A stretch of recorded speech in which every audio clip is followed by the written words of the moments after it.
I'm going to tell you the story of the mountaineering expedition on which I lost my fingers. So this expedition was to a peak called Gangotri 3. Gangotri 3 is a peak in Gadhwal Himalayas. It's past Gangotri. There is Gangotri 1, Gangotri 2, Gangotri 3, past the Gangotri glacier. And we were going to climb the peak. And it was an alpine style. There are two styles of climbing. There is alpine style and there is expedition style. Alpine style is when you start from the bottom, just a team of 2 or 3. You climb all the way to the top in about a day, day and a half, and you come down.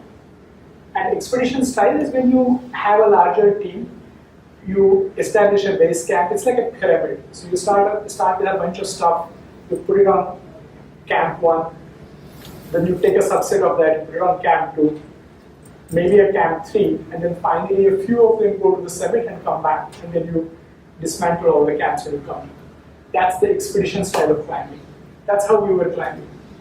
So there were about 9 of us IITians, and we had hired a high altitude porter who had done this peak before. So Gangotri 3 is a little over 21,000 feet in height. It's sort of considered an intermediate peak. There is an ice wall that you need to climb, and the high altitude porter that we had hired, he knew the region well, and he had done the peak before. He knew the weather, and so we felt that we were pretty well equipped with his help to climb this peak. All of us had done the basic course in mountaineering. We had done a fair amount of hiking in the Himalayas. So in about 10 days' time, we had established our base camp, camp 1, and a small camp 2. And now it was the time to actually do the summit attempt. The first day, on 16th of May, 5 of us did the summit attempt. There was me, there was Kharkar, there was Jiten, there was Naru. So the 4 of us IITians, and then the 5th was the high altitude porter. So we climbed there, at those altitudes, there are very fast winds. The oxygen, you really feel the lack of oxygen. I don't know how many of you have been into the Himalayas, but 21,000 feet is pretty high. And the high altitude porter, he climbed the ice wall. He put a piton at the top, he fixed a rope, and the rest of us used that rope to climb that ice wall. And we went up, and on that day, we decided at around 4 o'clock that we needed to come back because we didn't have enough time to go climb the peak and come down. So we turned around, we came down, we left the fixed rope there, and we knew that the next day when we try the peak again, we are going to have the fixed rope there, so that we are not going to spend as much time climbing that path. We could just use the same rope and we could go back. Our plan was to start at 3:30 in the morning the next day, but it took us a while to start, so we were a little late. We started at 4:30 in the morning. And Naru was not feeling well, so that day Naru wasn't there with us. So this is May 17th, and it's me, Kharkar, Chitare, and the high altitude porter who are doing the climb. So it was a brilliant day. We continued to climb. We went to the ice wall where the rope was there. We climbed past it, and I will show you how at the end of the climb how it is. So you sort of climb like this, and then there is a bowl like this. This is a glacier, and then there is a ridge that gently climbs to the peak. It is the peak. And what we did was that we had come up here, we had climbed down into this bowl here, and this glacier is full of crevasses. And the crevasses are not visible, they are covered by snow. So you have to be very careful while traversing a snowfield full of crevasses. So what you do is you all rope up. You all tie each other with a rope. The person in the front, they have an ice axe in their hand, and they keep on checking to see whether the snow is whether there is a crevasse or not. And actually, in fact, when Chitra was leading, he did fall into a crevasse. His fall was arrested by the second person, who was the high altitude porter. We pulled him out and we continued. But the point is that we were making progress very slowly across this field. And what we hadn't realized was that this tsunami was filling up with clouds. So within minutes, the clouds started pouring down into this bowl, and we were in a complete whiteout. We could not see anything. We could not see any. I don't know if any of you have been in the mountains and in a whiteout, but you literally cannot see anything beyond 3 to 4 feet. And we were in that situation very, very quickly. And so there was no, I mean, we were not that far from the summit, but it just didn't make sense to continue on, because there was another consideration, which is that we were somewhere here and we still could see our footsteps on the way out.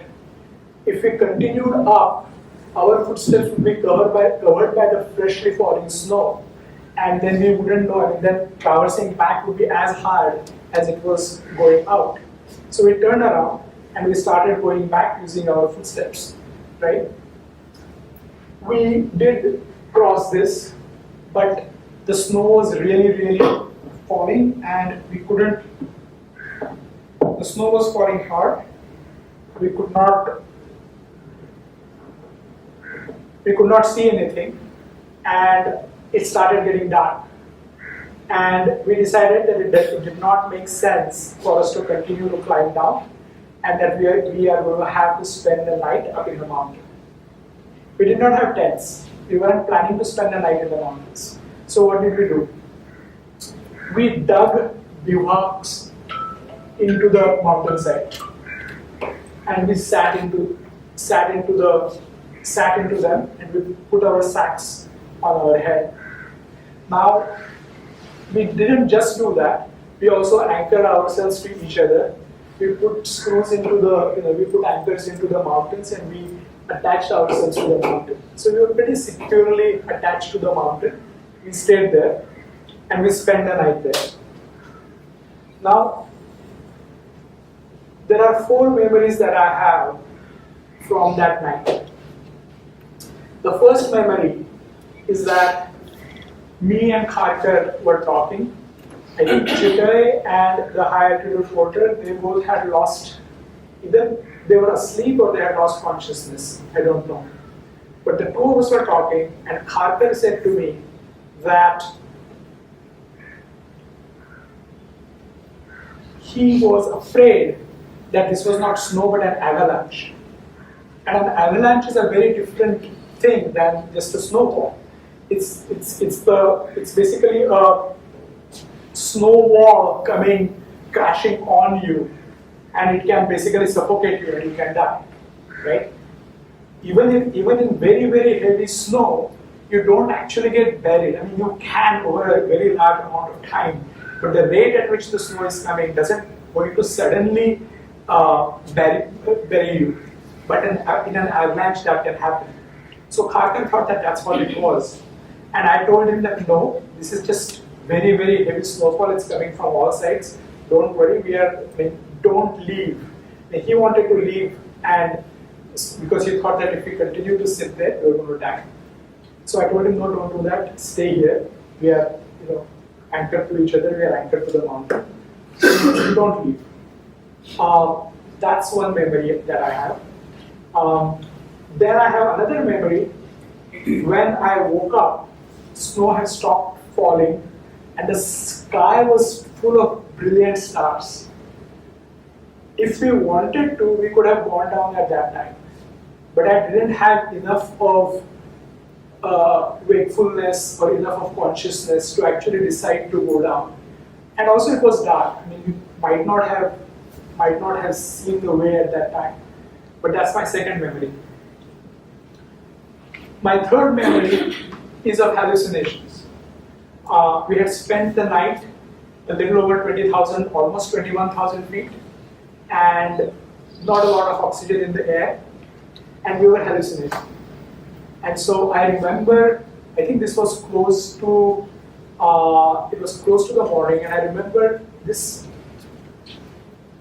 brilliant shade of violet filling up the sky, and a balloon, a large balloon, with the face like the high altitude porter on it. In retrospect, I think he was trying to wake me up, and he could not, right? But I was hallucinating. And the fourth memory is of being extremely cold through the night at some point in time, and having this sense that I'm going to die here. I am not going to make it back. And then feeling very, very sad about what my mother is going to think. That she is going to be really sad when she knows that I'm going to die. I died up there. That's the whole thing. I woke up at around 9 in the morning. Carter was not there.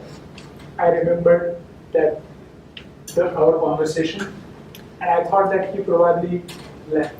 That was at the back of my mind. I didn't know what had happened, but thought that he had left. I also thought that the high altitude porter must have left because he wasn't there.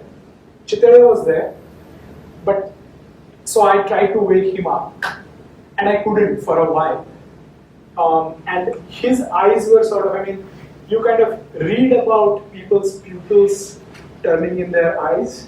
I actually saw that happen to him. And he was probably hallucinating also. So it took him a while to wake up, but he woke up. After he woke up, we sort of talked to each other, took stock of our situation, and we thought that maybe the high altitude porter has gone down and he will send rescue. Our friends were at the 70 camp, 2 or 3 of us were down there, and maybe they will come up and they will help us. But even before that, even before I woke up Chitare, my hands were completely numb. I removed my gloves and saw that my fingers were black and stick-like. They were desiccated. And I knew that I was in deep trouble. I knew that I was going to lose my fingers. And there was this one moment of sheer panic. And I had to decide whether to give in to that panic or whether to push it aside. And I remember this very clearly, that I knew that if I did not set this panic aside, if I let myself panic, I was going to die on this mountain. I had to figure out how to get off the mountain. I could not afford to panic. And I did not. I just moved on to waking up Chitrai, and we both woke up. We both decided that even if the rescue was going to come, we have to go down. It doesn't make sense for us to wait here. So we roped up, and I put my gloves back on. I took my ice axe the best I could, and we just climbed down. So that is pretty hazy in my mind. I don't know how much, we were looking for the ice wall and the rope that we had fixed, but we didn't find it. I think the snowfall that had happened the previous night had obscured, had covered up the rope, but it had also created, it had also covered up the ice. So now we could just climb down on the snow properly without it being too dangerous. So we climbed down, and I think around the time we're at the base of that ice wall, although we did not quite recognize it as the same ice wall, we saw Harper. He was lying face down, and we ran to him. We turned him around. He wasn't breathing. He was dead. Chitare knew CPR. He had taken first aid course, so he tried to give him CPR, but it was of no use. And I realized that the fear that I had for myself, that my mother was going to be really sad, his mother was going to have the experience. but there wasn't anything that we could do. And so Chitra and I decided to, we continued down. It took us a long time to reach down to the camp where, the summit camp. I think at around 4:30 or 5, we were a few hundred feet above the camp, and we could see our friends down there looking at us with binoculars. And then one of them started coming up on Nikhil Patwardhan, and he sort of hugged us, and we came down with him, and he was crying, and we told him our khankar, and he just burst out crying. And then we went down to the camp. Our friends took care of us. They had hot water, they had tea, they made soup, and we spent the night there. There was another friend of ours up there, Deepak Patil. He sort of took charge of me and helped me. That night was also a lot of pain. I took my shoes off and I realized that my toes were affected too. My feet were swollen. My hands were not. My hands were also swollen, and the healthy parts of my hands were swollen, and my fingers were desiccated basically. But my feet were truly swollen. It was difficult for me to take the shoes off. It was a painful night. I took some painkillers. So next morning we woke up. We had to get off the mountain. We didn't know whether the weather was going to hold. That day we were lucky that the weather was good. So we started climbing down. That was a long day. Me and Deepak Patil just continued to climb down from summit camp to Camp 1, base camp, all the way to the road head. Found a shared taxi from there. So me, Deepak Patil, and Chitra made it down to Dehradun at the end of a very, very long day, and went to the Dehradun government hospital. And I don't know if you know how the government hospitals in our country are. They are not very well staffed, they are not very well equipped. And I remember sitting in this corridor waiting for maybe, it seemed like a long time. And then the doctor comes, and the doctor doesn't have a bit of compassion. He just looks at the fingers and says, "No, you're going to have to cut them off." I still feel angry at the doctor. Not that what he was telling me was factually wrong, but just the way he treated us. But one important piece of information that he gave us was that there was no gangrene, there was no danger of this spreading and more tissue getting lost. It was going to stay wherever it was.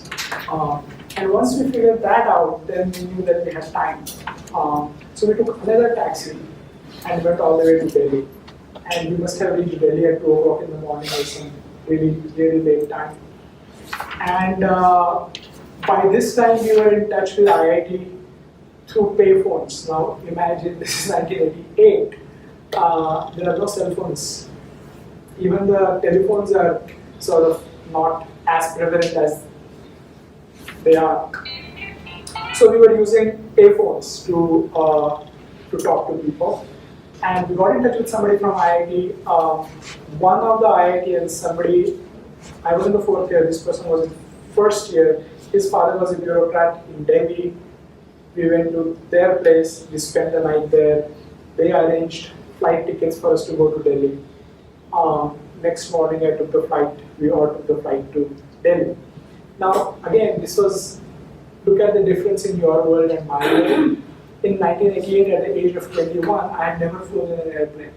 This was the first airplane flight that I took, and I hadn't expected it to be in this kind of a situation. Landed in Bombay.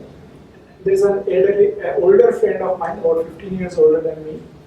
His wife is a doctor. She was there, and I have talked to them. They were friends of, I told you about Mihir Sarkar, my friend who had died. So this older friend and his wife were family friends of the Sarkar family. And so Vidya, she was there waiting to pick us up. She picked us up, she took us to a clinic called Lad Clinic in Matunga. And there was a world-renowned hand surgeon associated with lard clinic.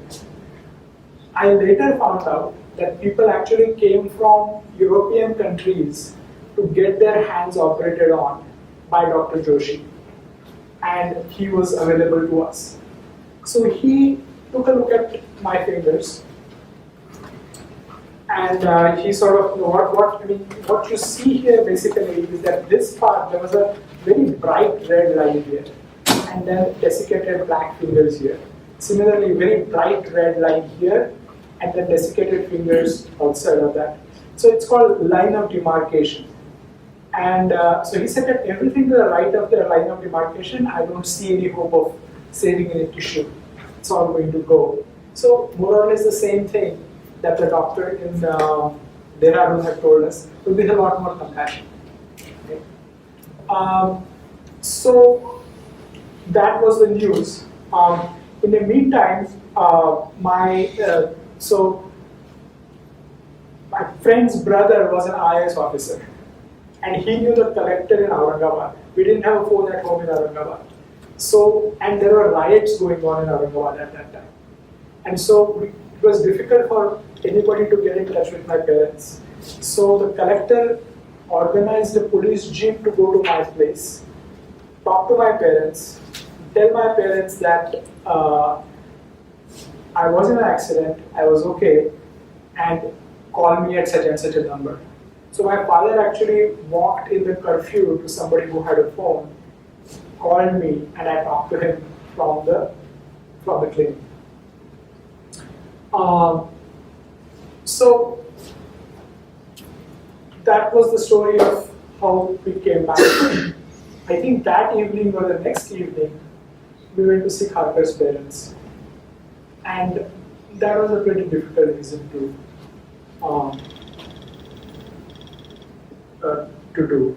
I still remember that.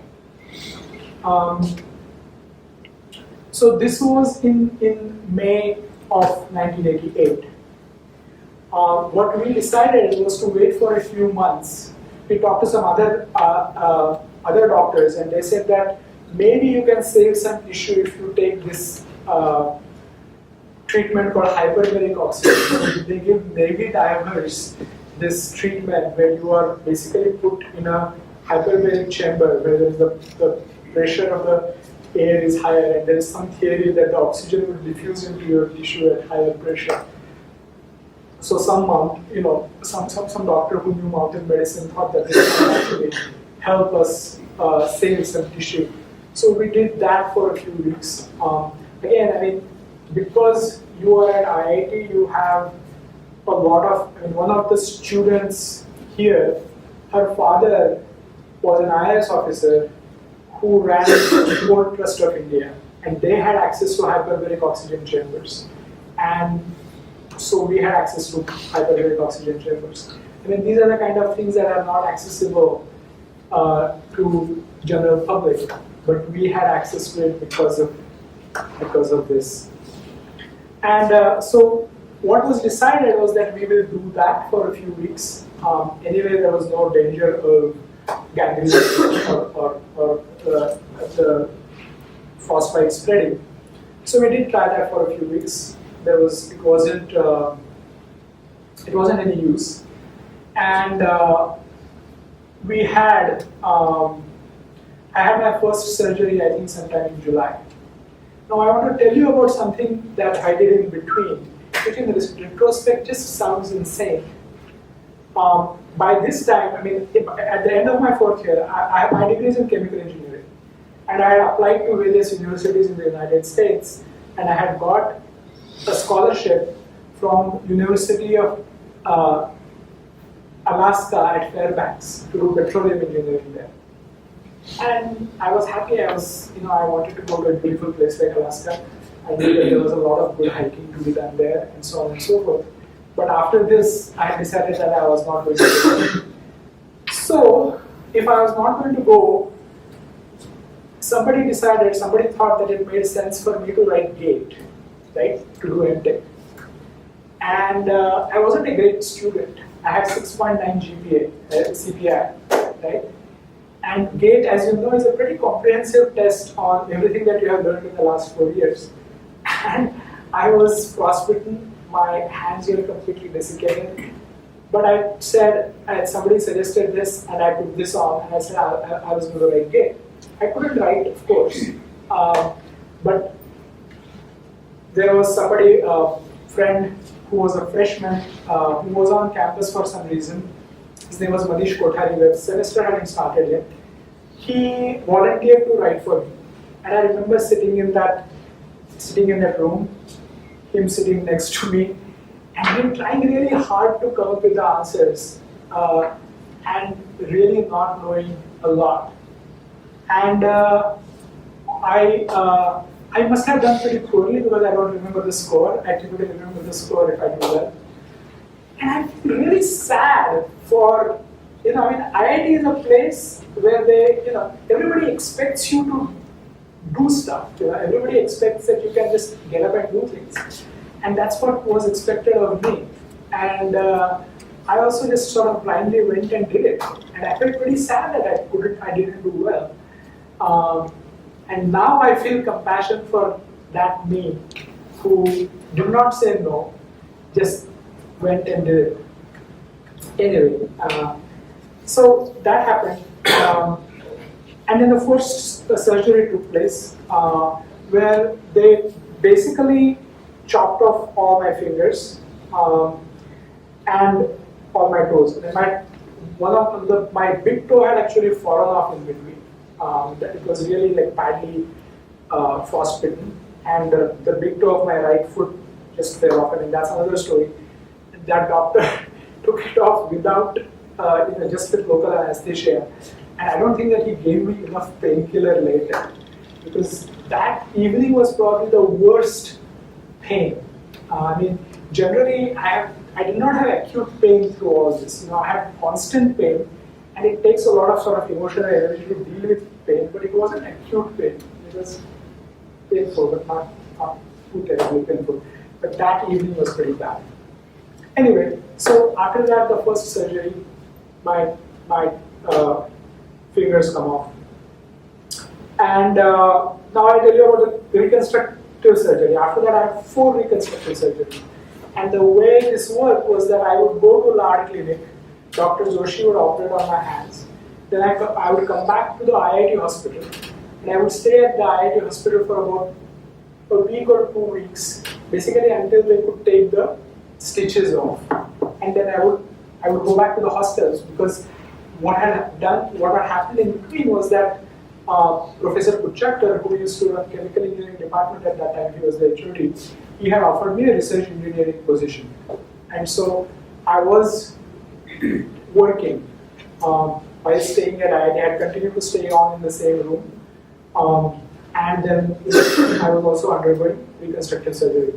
So what did they do in the reconstructive surgery? So what they did was that you can see that my knuckles are here, and so they increase the web spaces. They sort of all through these 4 places they cut, and then they took skin off of my thighs and they stitched it up so that I get a lot more, I have a lot more gap in between, so that I get a lot more functionality here.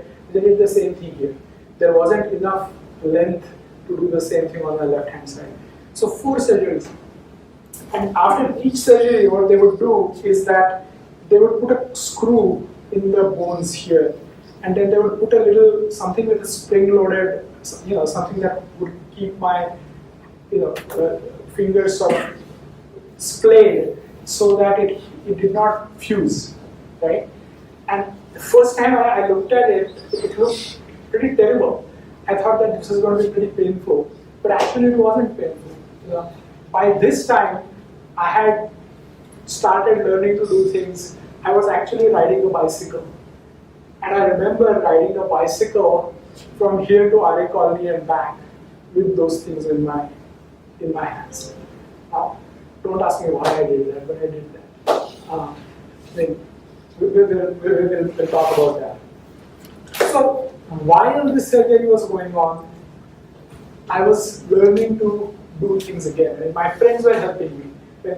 for the first few months, I really needed my friend's help.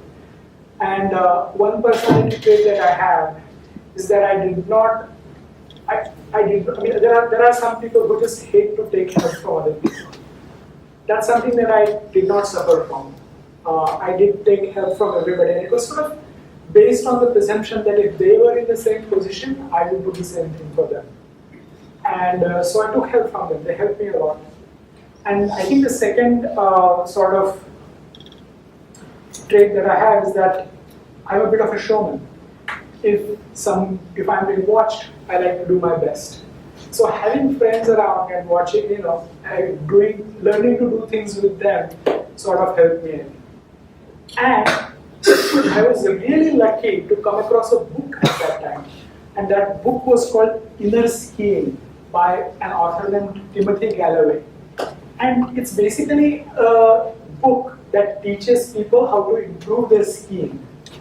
And the basic message of that book is that quiet your rational mind, quiet the dialogue that we have constantly going in your head. Like for example, if you are on the slope with the ski poles on, you might be thinking that I have terrible balance, I'm afraid I'm going to fall, I look terrible in these ski clothes.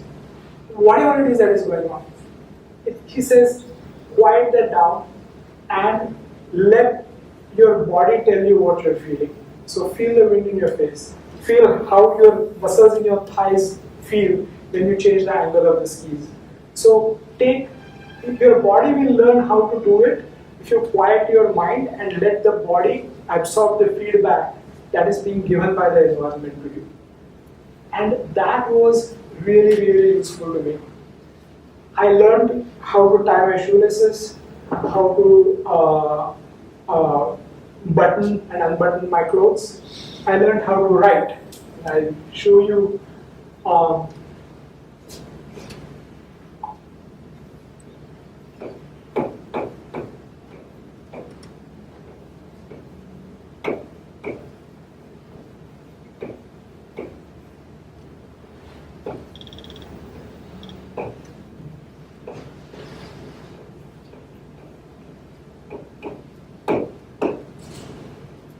right?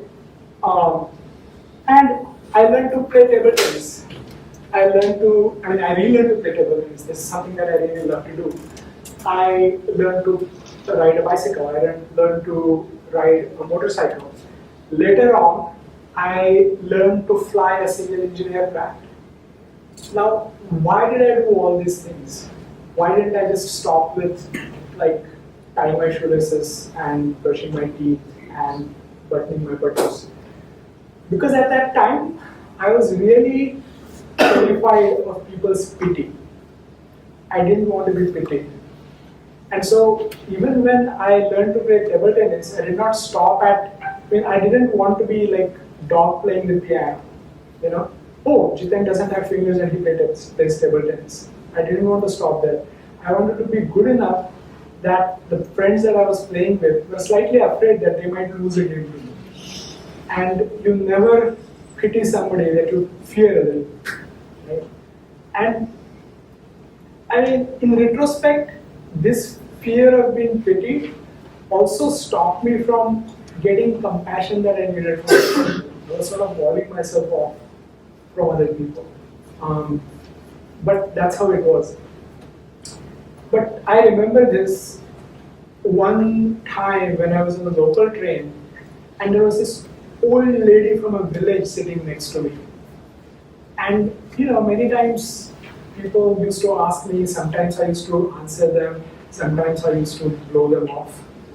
This woman didn't say anything. She just took my hands in her hands and held them and looked at me with so much compassion. That was one time. It didn't feel like pity, it was compassion. It was real compassion, and that was one time that I really felt that I was taken care of, that I got something from her.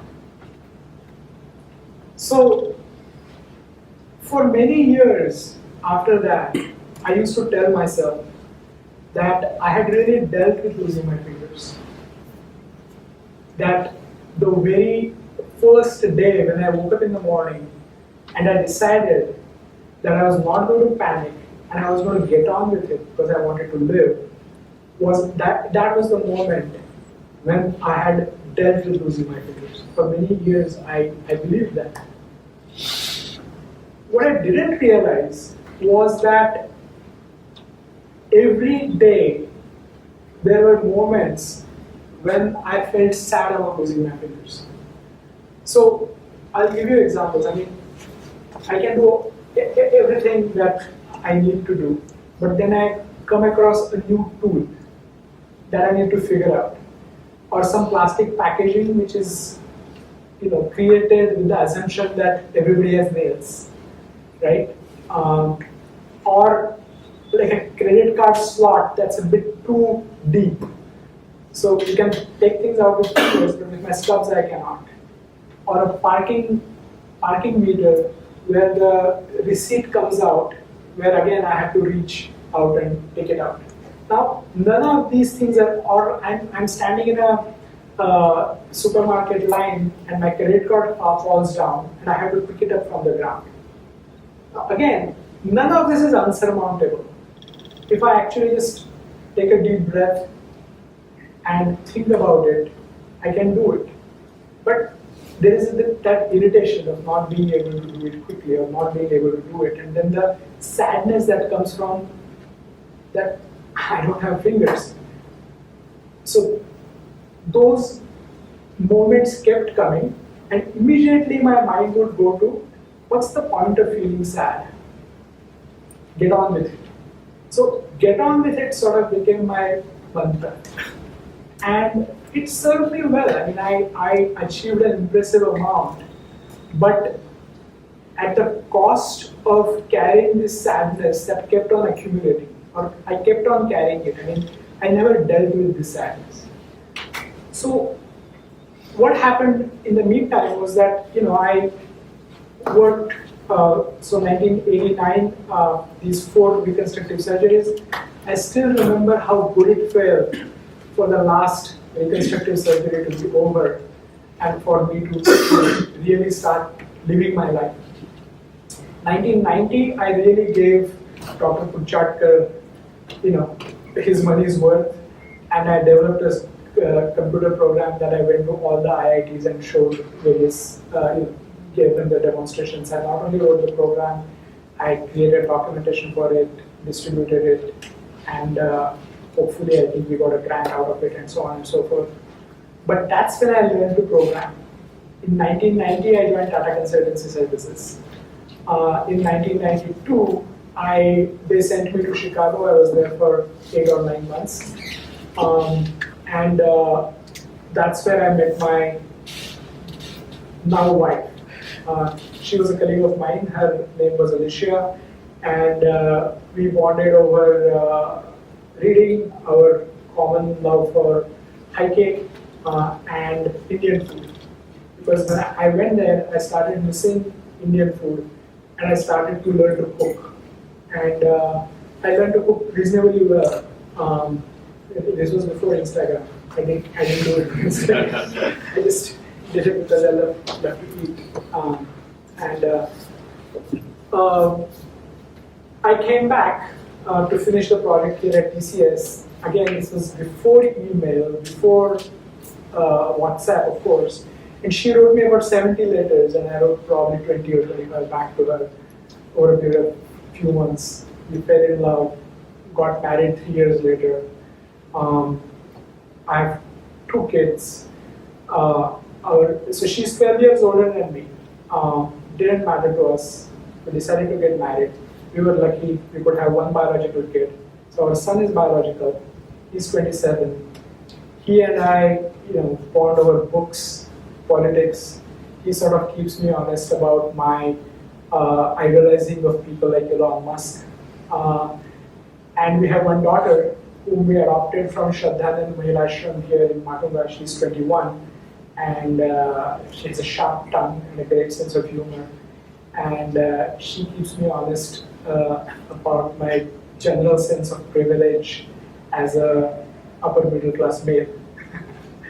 And So I also, I did well in my career. I joined a startup. I joined a startup called. First, I went. After I came back in 1993, I went and joined a company in Silicon Valley called Informatics Software, and I lived there for the last 30 years. In the late 90s, I joined a startup called Jiten Technologies. The word, if you have heard digital rights management, that company invented digital rights management. In early 2000s, I started my first startup. I tried to grow it organically. I was the only person, and I was acquired by a company called Veras Networks. That was 2003, 2004. 2005, I joined Google. When Google acquired YouTube, I was one of the first engineers to move to YouTube. YouTube was really growing very fast at that time. Me and my co-founder started this open source project called Vitesse, which helped YouTube scale its databases.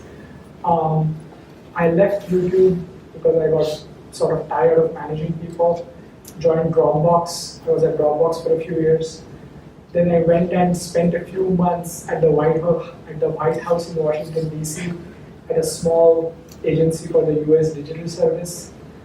Came back, and in late 2017, by this time, Vitesse had become really popular, and then me and my co-founder decided to found this company called PlanetScale. We raised our Series C from a VC called Signalfire, Series A from Anderson Horowitz, Series B from Insight Partners. We were about 85 people. We had raised about $55 million by that time. The company was doing well, and the COVID hit. I was the CEO, my co-founder was the CTO, and we needed to do 30% layoffs. We became completely remote, and I think that's what sort of started causing me stress, and I started getting stress-related ulcers. And that's when I got an executive coach for me. And it was this executive coach who made me aware that I hadn't really dealt with using my fingers. Because we used to talk about my patterns of stress and anxiety that I would get. And I decided to step down and recommend to the board that the chief product officer be made the CEO in early 2022, and I took 2022 sabbatical, and then in 23 I just remained on the board. But he told me that whenever we try to figure out why you have this pattern of anxiety and stress, you talk about various things. You talk about childhood experiences, you talk about the relationship with your parents, but you never talk about this really big thing that happened in your life, which is that you lost fingers. You lost your fingers. And actually that was true. I mean, I had really figured out, the way I had figured out how to tie my shoelaces and put my buttons on, so on and so forth. I had also figured out how to make other people be at ease with losing my fingers. I would, especially in business contexts, I had a spiel, I would tell them quickly what happened, I would set it aside, and I would move on to doing other things. And I had done the same thing with my executive coach. I had given him a short synopsis of what had happened, and then I had left it aside and never talked about it afterwards. Then when I thought about it, I realized that I'm the kind of person who cries in movies, right? I'm an emotional person. And this was a really large and significant thing that had happened to me, but I had never cried about it. And so I started therapy. When I stepped down as the CEO, I had time now to start therapy. And what I realized was that this pattern of pushing down the sadness that I felt for losing my fingers and telling myself to get on with it sort of became apparent through the therapy sessions. And sort of a breakthrough happened, I think, around 4th or 5th session. I had this memory, I remembered this, that after I had lost my fingers, I was staying at my cousin's place in Kerala, and my father was with me, and the two of us were lying down on the ground um, uh, and sleeping, and I was in pain, and I must have been sort of sighing at night or something like that, because I remember him being next to me and him patting me by my back and sort of gently moving his hand on my back. And I first told her that I have this memory and I felt comforted. But later, after her prodding, I realized that I had actually not felt comforted. So I sort of come from a culture where physical affection is not sort of a natural. Once you become adult, you don't display physical affection to each other. And so maybe that was one thing that I was sort of holding myself back. But maybe another reason was that I was extremely afraid that I would fall apart if I accepted affection from him. And so I did not, you know how when somebody tries to hug you or when somebody tries to, give you affection, you sort of hold yourself a little bit back. That's what I was doing. And then the therapist asked me, what would you have liked to do instead? If it was you today, what would you do? So what I said to her was that I would just hug him as fiercely as I could, and I would cry, and I would tell him that, and these words came out in Marathi, Baba bana माझी बोटे गेली. And that's when I cried. That's when I cried for the first time, for losing my fingers.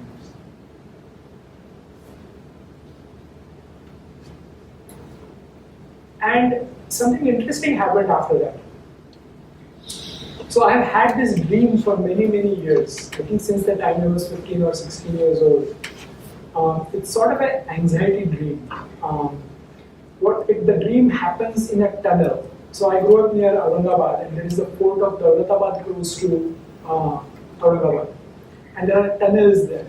And I think that's where this dream is happening. There are these large boulders, and I'm climbing the boulders. And I am worried about whether I'm going to fall. I never fall. I reach the top, and the dream sort of ends with not triumph, but not disaster either, right? And I have had this dream since I was 14 or 15 until like my early 50s.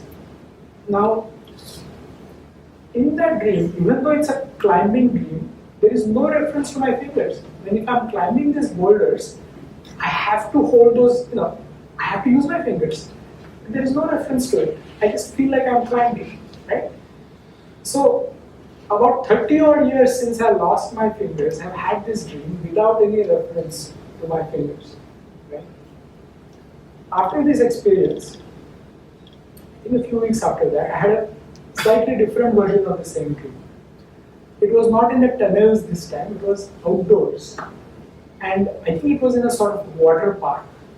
And there was a water slide. And there was a black net, nylon net. And I had to climb that net and walk to the water slide. And this time I was excruciatingly aware of my fingers. Like every hold that I took, I felt the same irritation that I feel when I'm dealing with plastic packaging or when I'm dealing with too deep a credit card slot or whatever. Every step, this thing, I was aware of it. I was aware of the pain in my fingers.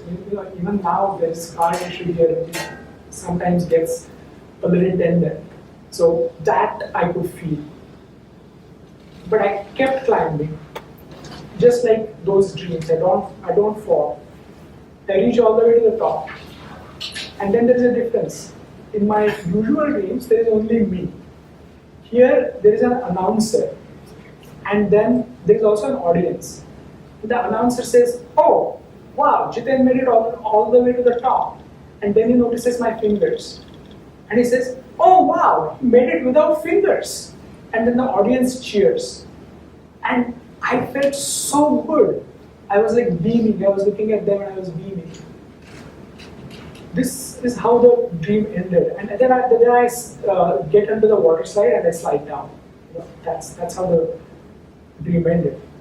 So, with some help from my therapist, what I realized was that I had always done what was expected. I had always got on with it without any compassion for myself. What is the alternative? You have to do it, and so you do it. But you don't expect any appreciation, you don't expect any compassion. So there was a part of me which just got on, and the rest of me didn't have compassion for that part. And now, that part was seen. Because another thing that I realized was that I was the climber and I was the announcer. The announcer was also me. It wasn't somebody outside. And finally I had compassion for that part of me, which had got on with it and done what was expected. And I could feel that this was a big deal, what I did. This was not just trivial. I mean, my usual thing used to be, yeah, it's not a big deal. Anybody who would have been in the same situation as me would have done the same thing. I mean, what was the alternative? That was what I said. But now I felt that it's okay. Of course, other people might do the same thing, but what you did was a big deal. And I felt compassion for myself. I felt appreciation for myself. And I think this happened after I cried, after I let everything that I had sort of blocked for about 30 years come out. So that's my story. What do I want to leave you with? What I want to leave you with is learn to have compassion for yourselves. Figure out, don't be harsh on yourselves. You are in a pretty stressful situation.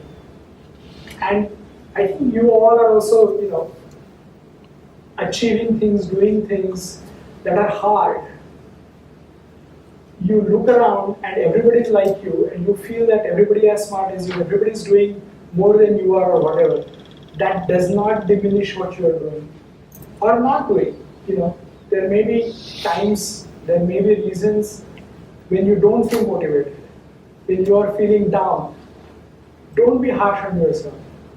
Have compassion for yourselves. And that's the only way forward. And I really wish that I had learned this sooner. But, it's never too late. And that's where I'm going to stop. And I'm going to take questions. I don't know. We're already past an hour. Do we have time for questions? I think we can have Okay. 5 minutes. If you have any questions. Did you ever regret going to the mountain? I didn't allow myself to do that.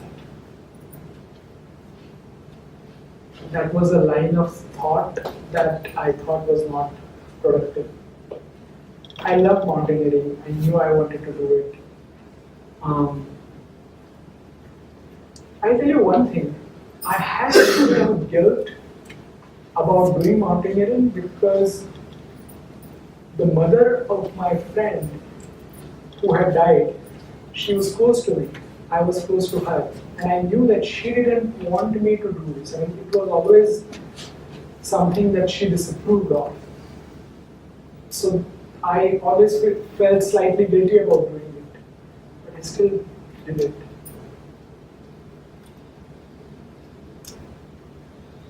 So you told us what made you go abroad after you've been through so much and your hands were all right.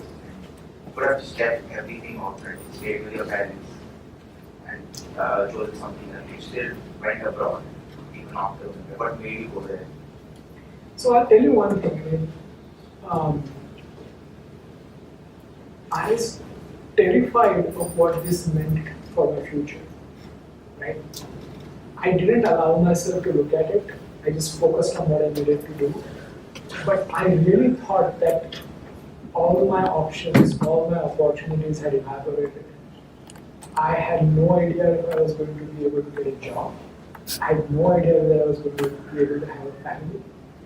And I'll tell you truthfully that I really just buried all that fear down. I didn't face it. When I was 21, I was energetic. As I told you, I had a lot of friends who were helping me. And I just did not look back. I just looked forward. But I was terrified that if I did that, I would fall apart. I wouldn't be able to do anything.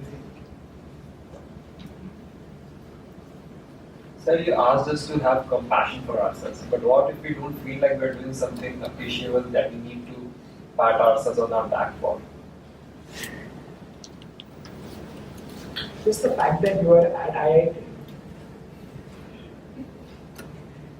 How much did you have to, you probably worked hard for a few years to get here. In my case, I think, sir, I wasted a lot of time during my preparation. That's how all of us feel. I still feel that. The fact that you are here is pretty remarkable.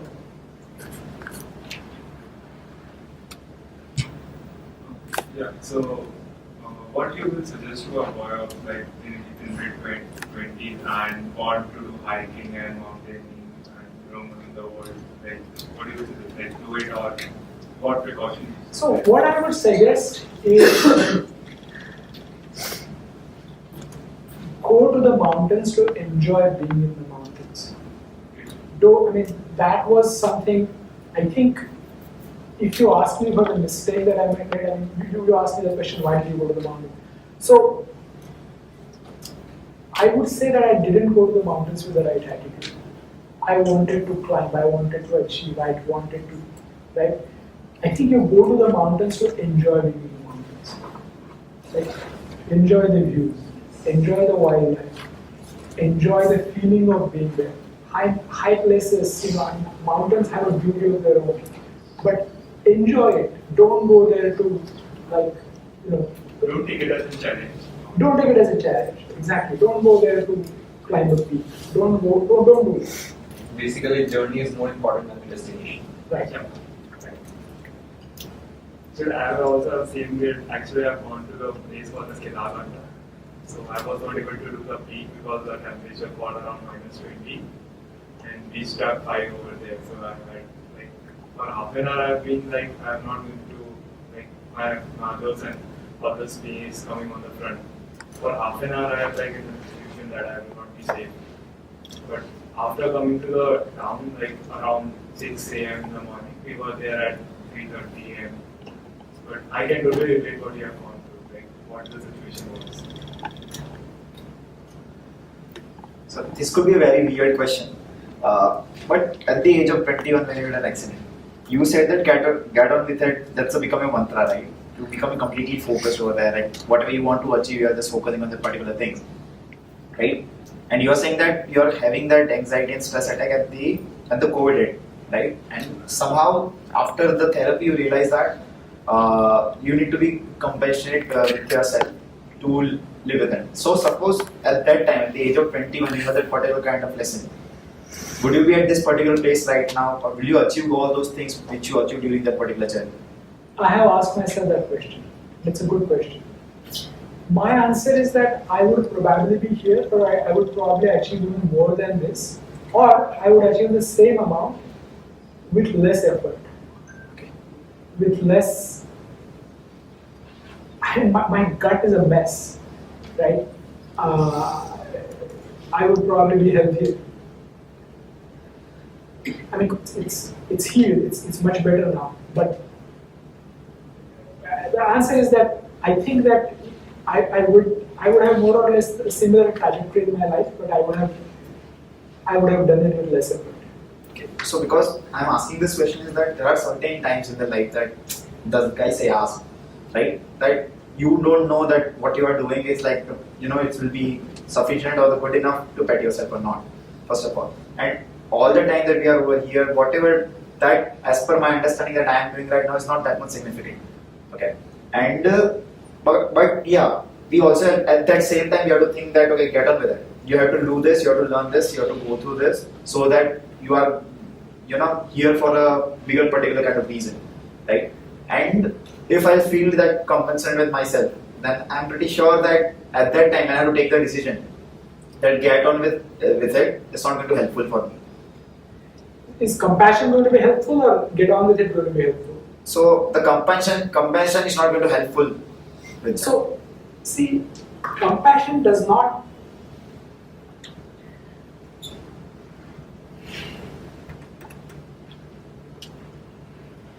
it doesn't necessarily change what you do. Okay. It changes how you do it and your approach to yourself. You don't berate yourself. You don't say that, like, get up and do it. You say that you are worthy of love. You decided to do this. Come on, let's do it. It's a softer thing. It doesn't necessarily change what you do. What changes is your how you treat yourself. It's also related to how you treat others. In general, you have more compassion for others too. Alright, thank you very much.